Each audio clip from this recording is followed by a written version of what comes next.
Oke teman-teman, selamat datang kembali. Nah, pada video kali ini, gue akan ngebahas terkait gimana caranya kita nge-cloning objek dengan benar.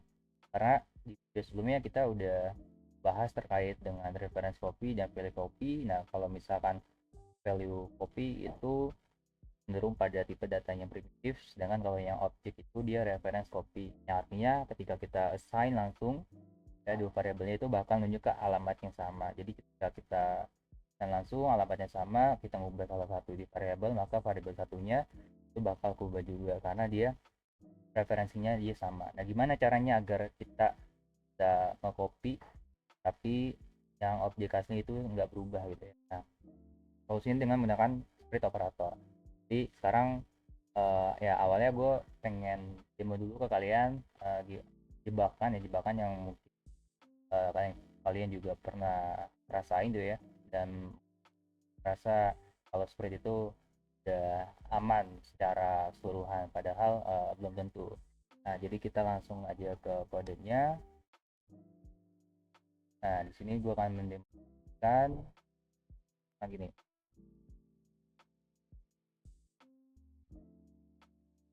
Nah, ini salah satu jebakan di spread operator, atau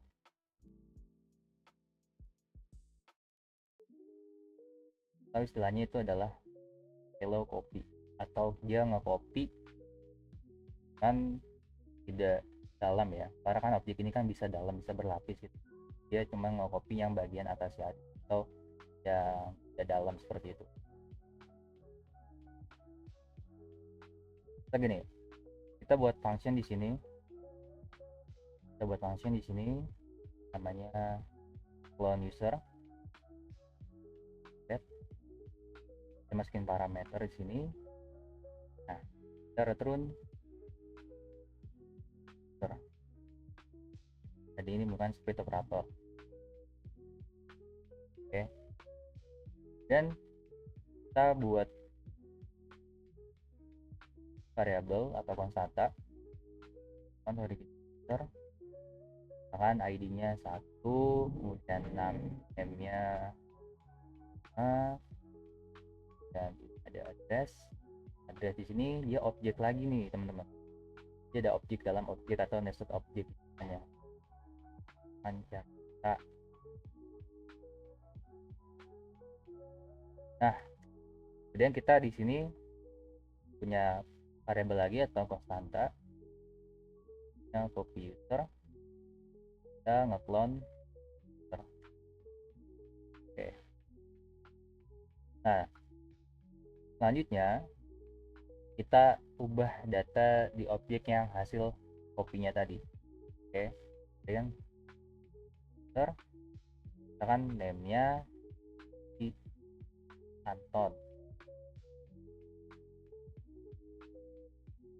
terus kemudian user, address seatnya Bandung misalkan. Nah, kita cek dulu nih awalnya console log yang originalnya .name.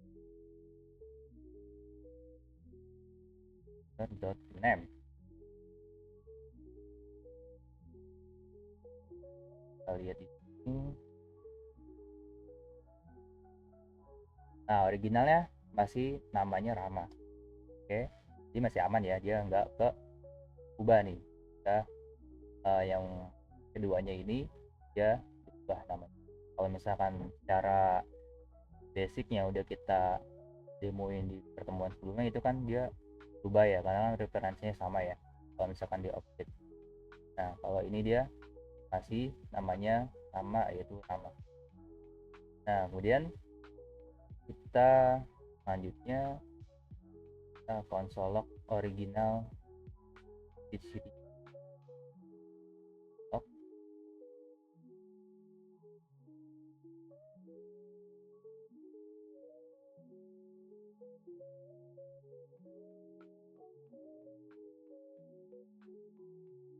Nah, kalau kita lihat hasilnya teman-teman, bisa tebak gak apakah dia tetap atau berubah? Jadi teman-teman bisa coba juga dan bisa tebak hasilnya. Kita not index, kita hasilnya dia berubah. Nah, kenapa berubah? Nah, gini, jelasnya gini, ini balik lagi ke cara konsep, yaitu spread operator adalah shallow copy, yang artinya operator ini spread operator ini dia cuman nge-copy satu layer teratas. Maksudnya gimana satu layer teratas? Ini kan ada, ini layer teratas nih, layer teratas, dan ini layer bawahnya lagi, ini layer bawahnya lagi, ini satu layer, ini layer yang kedua, dan spread cuma dia nge-copy layer yang pertama atau yang teratas ini. Nah, nanti di situ dia nggak tercopy ya, jadi semakin teman-teman semakin punya banyak properti di dalam objek, nah kemudian teman-teman mikir oke kita copy-nya atau nge-cloningnya menggunakan spreadnya, itu juga tidak dibenarkan atau kurang tepat secara konsepnya, karena spread operator dia hanya mengcopy secara shallow atau lapisan atasnya doang, dan originalnya masih menunjuk ke satu alamat memori atau referensi yang sama, seperti itu. Misalkan kayak gini hasilnya ketika di address city ya dia namanya berubah, tapi misalkan original user yang namanya dia masih tetap ramai, seperti itu. Jadi misalkan teman-teman ada objek yang lebih dari satu layer dan mikir kalau kita pakai shallow copy atau menggunakan spread operator buat cloning dan aman seperti itu ya, itu kurang tepat juga, karena ya tadi shallow copy hanya mengcover dia satu layer teratas, seperti itu. Nah, kita balik lagi ke konsepnya.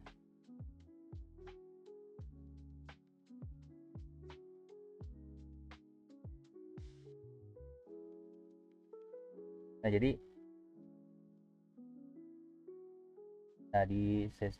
kan sebelumnya kan juga udah dibahas ya, kalau misalkan kita udah sepakat kalau let B sama dengan A buat objek itu kan dia nggak aman karena dia cuma nyalin referensi ke alat memorinya ya, seperti itu. Kemudian banyak dari kalian mungkin mikir ya udah tinggal di spread aja kan yang tadi kita contohnya yang kayak tadi gitu, tapi kalau misalkan diperhatikan di ini secara konsep ya, ini jebakan yang paling klasik, namanya shallow copy, seperti itu. Nah, jadi saat kalian pakai spread operator di situ cuma nyalin properti yang ada di layer paling atas top levelnya, copy object script, dia cuma nge-copy di layer atasnya, seperti itu. Nah, ini kalau propertinya data primitif kayak ID1 kan, ID1 nih if dia aman, dia bener nggak copy nih value-nya.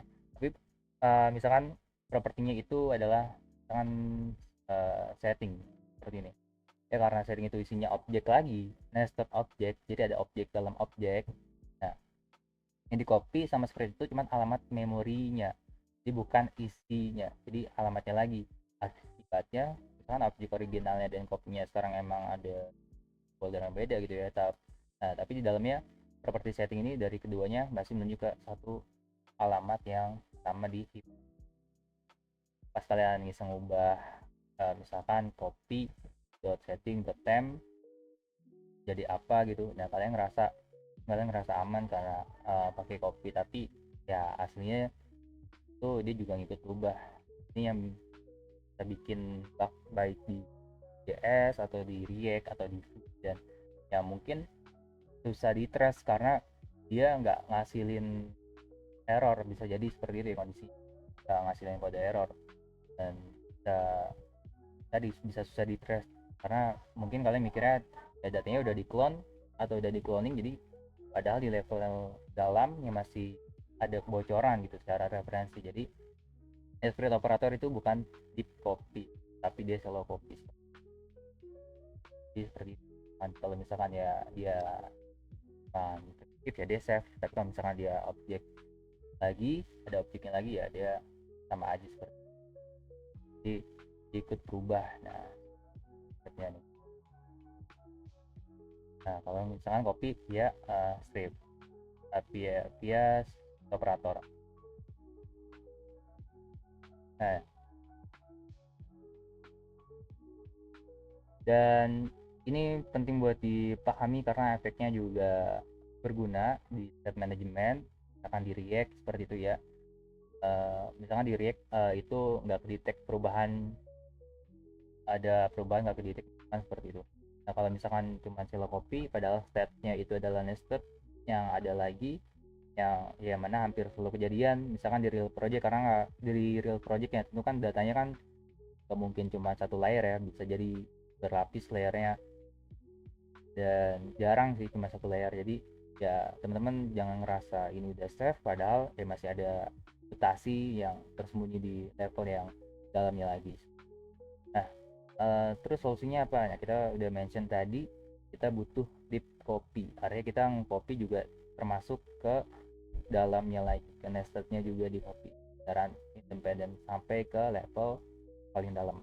Nah, caranya gimana? Nah, caranya itu ada beberapa dan gua akan kasih tahu ke kalian plus minusnya juga masing-masing ya, karena ini juga mungkin eh, ditanya waktu interview ataupun kondisi lainnya seperti itu. Nah, kita balik lagi ke kodenya.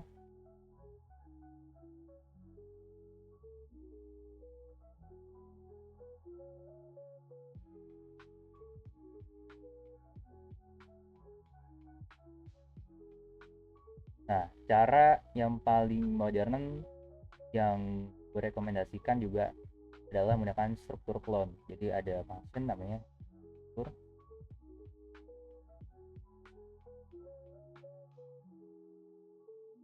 Nah, ini bawaan dari JavaScript. Kalau misalkan teman-teman pengen cloning objek to deep copy ya. Nah, ini built-in di JavaScript, dia modern, gak perlu install apa-apa, jadi teman-teman udah bawaan dari JavaScriptnya dan dia handle nested object, array, bahkan date ya, dengan tertentu. Misalkan gini, sekarang kita punya konstanta original data.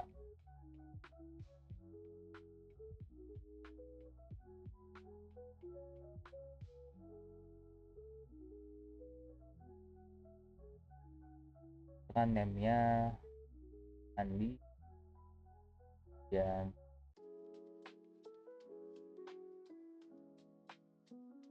Ainet, misalkan umurnya tidak diketahui gitu ya, terus ID-nya ya, kita menggunakan simbol. Kalau kita flashback sedikit di tipe data primitif dan objek ya, ketika membahas terkait hal tersebut, simbol ini dia itu sifatnya unik teman-teman.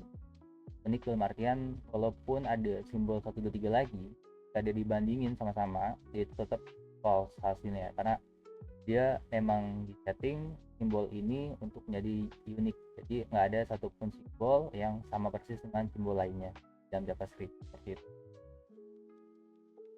Nah, kemudian ini kita ada function read, log, halo. Nah, kita di sini ada variabel kita copy, kita. Nah, kalau menggunakan JSON parse ini dia cara yang udah lama atau jadul ya istilahnya. Oke, kalau misalkan kita console log dari hasil copy,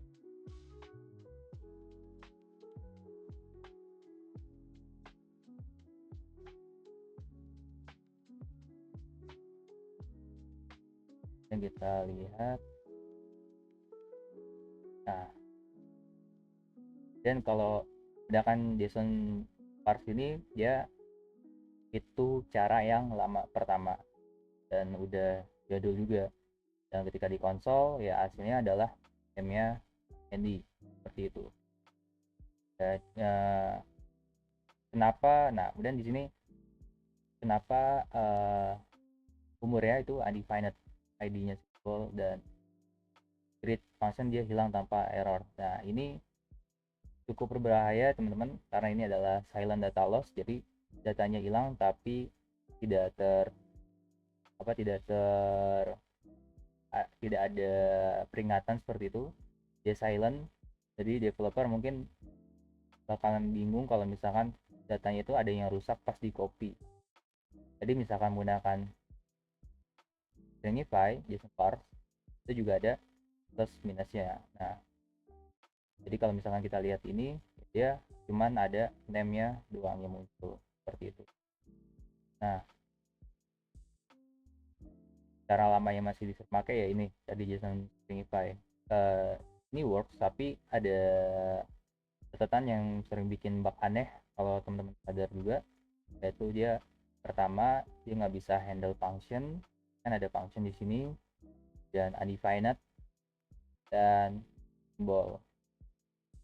Nah, jadi kalau misalnya teman pakai Stringify itu keterbatasannya. Terus juga ada map dan set, itu ya juga nggak bisa dihandle oleh JSON parse Stringify seperti itu. Nah, kalau objek teman-teman ada lebih dari satu dari itu, pas di deep copy ya propertinya bakal hilang gitu aja tanpa error, dia diem-diem hilang. Jadi ya dia silent data loss seperti itu. Nah, jadi misalkan JSON parse ini ya ini kekurangannya, dia nggak bisa undefined, symbol, dan atau function.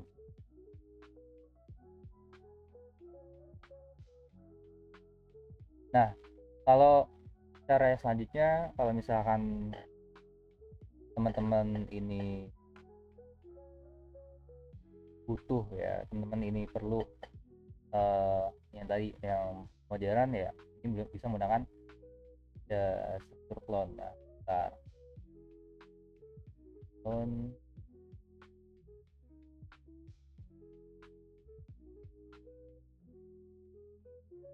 Nah, ini menggunakan JSON Stringify.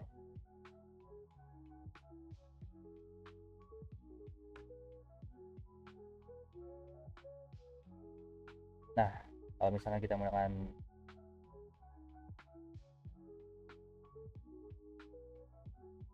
struktur clone,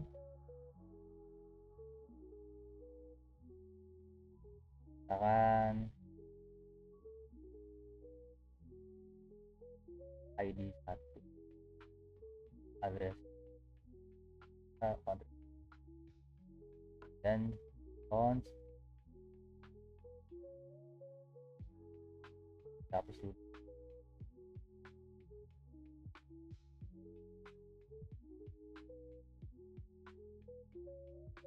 Deep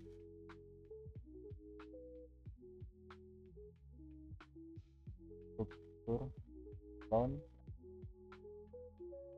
yang kita lihat, kita ubah jadi Bandung ya, dan konsol. Nah, kita konsol originalnya. Oh,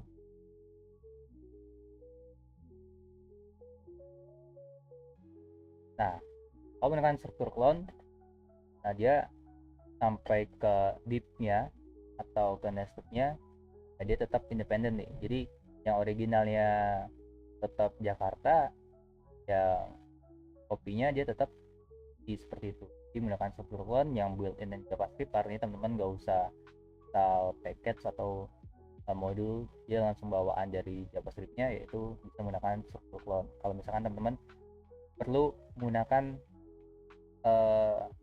cara untuk deep copy yang benar gitu ya, yang aman, ya, dengan menggunakan clone seperti itu. Nah, dan clone bisa nggak kalau di dalam di tes dengan function. Nah, kita coba menggunakan function struktur clone. Kalau tadi kan sebelumnya kan, kalau yang JSON parse itu kan dia nggak bisa function, dia nggak bisa ball, dia nggak bisa map, dia nggak bisa set, dia juga nggak bisa undefined. Sekarang kita clone tes dengan function cons object and with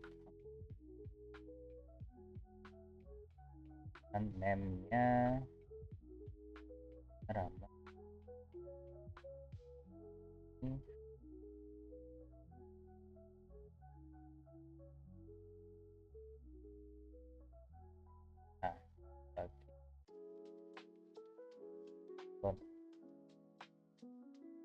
on.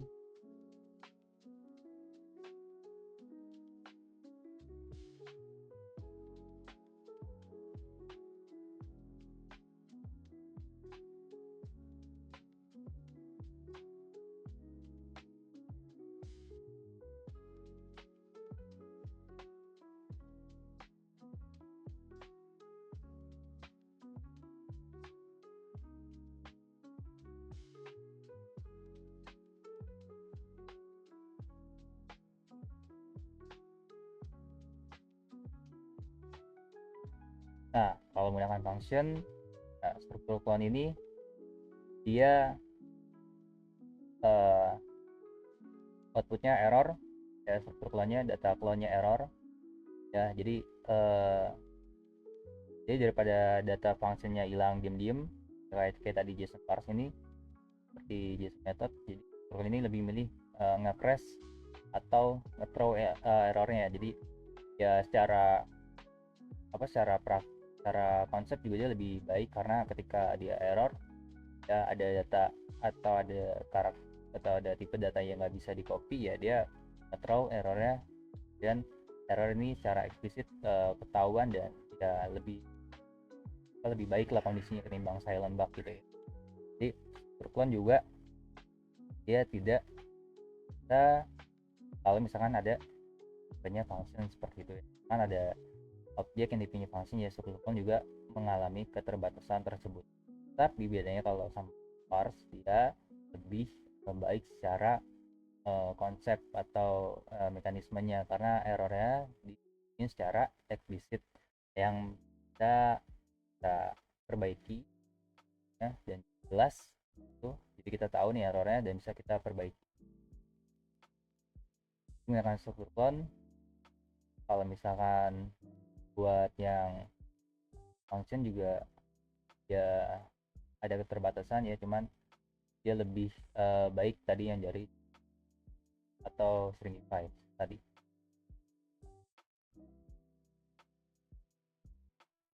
Kemudian ada cara yang ketiga, yaitu misalkan kalau teman-teman pengen kontrol penuh nih atau environment-nya yang nggak support struktur clone, ya mungkin jarang sih kondisinya sekarang, jadi teman bisa bikin fungsi secara rekursif manual. Di cara yang ketiga itu adalah cara manual, teman-teman bikin fungsi yang jalanin logiknya sendiri. Oke, kemudian cek tuh tiap tipe propertinya, kalau misalkan objek atau array, jadi panggil dirinya sendiri, kemudian lagi buat nestednya. Nah, jadi kalau cara yang ketiga ini itu lebih ke custom, karena teman-teman ngebuat berdasarkan kebutuhannya. Oke, jadi kita ada ngebahas terkait gimana caranya cloning objek ya secara deep dalam.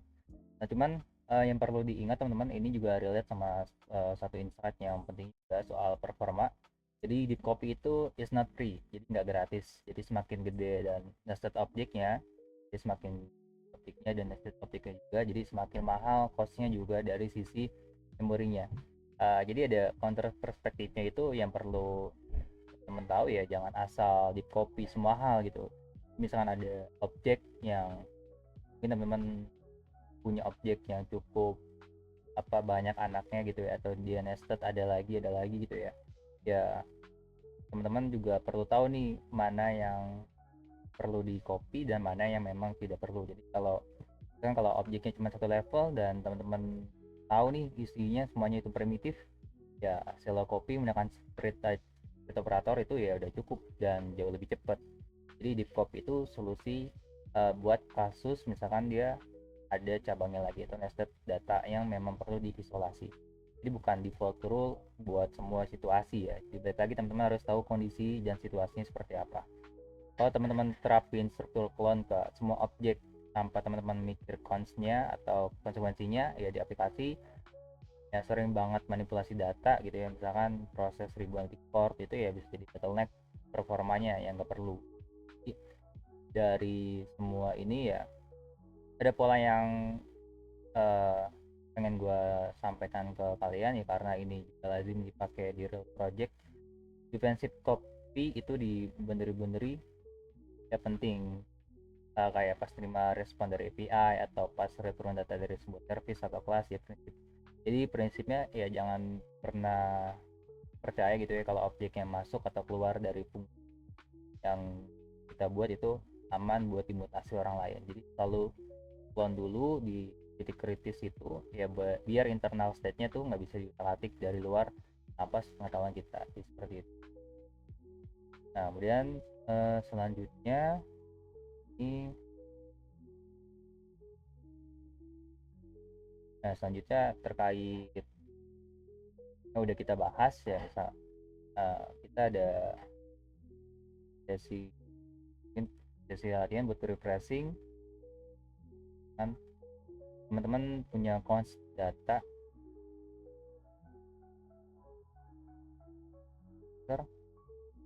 dia ada lagi dia ada lagi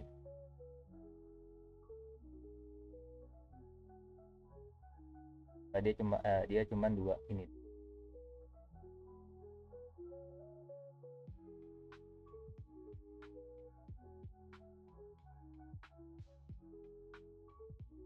Dan cons.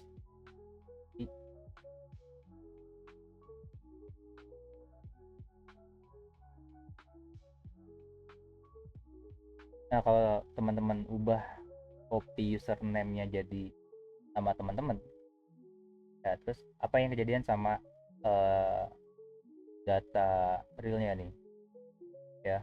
Dan itu kenapa? Jadi kondisinya kayak gini, ada konstanta data, ini ada objek yang dia punya objek lagi, dan teman-teman nanti buat copy.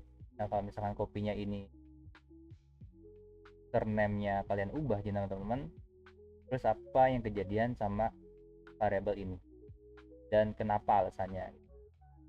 Bisa teman-teman pause dan bisa teman-teman coba buat dijawab ya.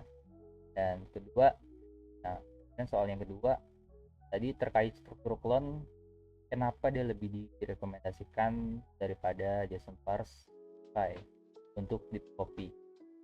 Itu bisa teman-teman pause dan juga bisa cari jawabannya, kemudian simpulkan jawabannya seperti apa.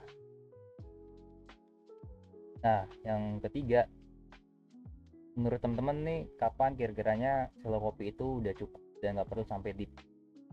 Nah kira di kondisi apa shallow copy menggunakan split operator itu udah oke, ini udah cukup, kita nggak perlu lagi deep copy. Nah itu teman-teman bisa coba pikirkan dan bisa copy. Nah kemudian kita balik lagi. Nah, di sini lagi dan nah ini balik lagi ya yang tadi kita udah bahas. Di setelah tahu split operator cuma nyalinya top level ya atau shallow copy, itu pertanyaan gimana caranya kita bikin salinan yang benar-benar independen sampai ke level paling dalam atau di copy. Jadi di diagram yang ini yaitu kita punya dua konstan nama yang sering banget ya pakai ya. Itu yang pertama solusi modernnya yaitu struktur clone. Ini golden standarnya, dia fungsi built-in di JS modern yang direkomendasikan. Kelebihannya dia di copy secara total, mau objek kalian ya, mau objek kalian bertingkat-tingkat, ada date, ada map, ada set, bahkan circular reference, objek yang nunjuk atau di struktur clone ini bisa handle semuanya tanpa error. Tapi catatannya kalau langsung dikasih tahu catatannya, kalau objeknya itu ada method atau function di dalamnya ya dia bakal ngelempar error secara eksplisit. Nah jadi filosofinya tuh kalau error eksplisit ya itu bagus karena dia langsung ngasih tahu masalahnya kan, karena daripada bugnya itu tidak kelihatan atau tidak tahu gitu ya. Nah yang kedua adalah menggunakan JSON parse file. Dia independen untuk data simple, tapi dia crash jika ada silver reference dan silent loss, artinya datanya tidak ada kalau misalkan dia function atau undefined atau kalau dia hilang seperti itu. Dan terakhir, nah ini di real project ya biasanya masalah reference copy ini ya sering banget eh, itu kejadian kalau kita nggak coba kasih solusi atau kasih pertahanan di arsitektur kodenya. Pola ini namanya defense copying at vulnerability. Jadi, misalkan aplikasi yang kalian punya itu ada dua pintu gerbang masuk input, dan saat kita menerima respon dari API ya, kita API input, dan itu atau argumen dari luar, function luar, jadi jangan langsung mentah-mentah disimpan ke internal state. Jadi ya bisa dilakukan struktur clone-nya dulu. Apa biar kalau misalnya kode di luarnya sana tanpa sengaja ada mutasi ke objek itu, ya state aplikasi kita tuh nggak ikut berubah, dan untuk keluarnya itu output boundary atau getter. Jadi sama halnya saat kelas atau service kita mau nge-return data internal, misalkan get users, jangan return variable aslinya tapi return hasil struktur clone-nya seperti itu. Jadi kalau misalnya developer lain yang panggil kita mencoba dapat datanya atau mobilnya yang yang yang rusak atau yang berubah gitu, ya bukan data utama milik service kita. Di titik krusial atau boundaries ya kita harus ada salinan seperti itu, clone data yang masuk dan data yang keluar seperti itu. Nah, terkait pembahasan struktur clone, kurang lebih kita sudah ngebahas ya struktur clone itu gimana cara kita nge-copy nge-cloning objek secara deep. Sebelumnya kita bahas materi terkait gimana cara kita nge-copy antara reference dan value, primitif dan objek. Dan selanjutnya di video kali ini kita bahas perdalam gimana caranya nge-copy objek kita, kondisinya dia ada data yang sampai tested seperti itu.